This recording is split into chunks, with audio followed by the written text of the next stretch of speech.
ക്രോമസോംസിൽ നിന്ന് 2 മാർക്ക് ഉറപ്പിച്ചാലോ? Yes, identify the given types of chromosomes based on the position of centromere.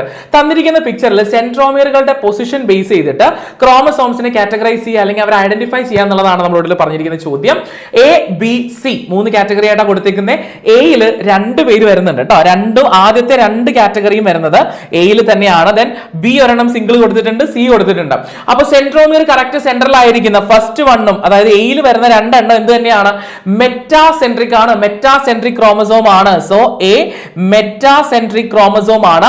B എന്ന് പറയുമ്പോൾ എന്താണ്? സെൻട്രോമിയറിന്റെ പൊസിഷനിൽ കുറച്ചൊരു അഡ്ജസ്റ്റ്മെന്റ് ഉണ്ട്. സോ ഈക്വൽ ആംസ് അല്ല വന്നിരിക്കുന്നത്.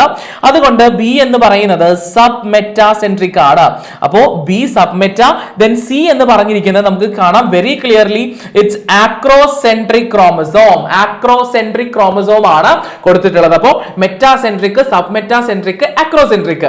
ഇതിന്റെ കൂട്ടത്തിൽ ടീലോസെൻട്രിക് ക്രോമസോം കൂടെ നോക്കിയിട്ട് പോകാൻ ആരും മറക്കരുത്. ഓക്കെ.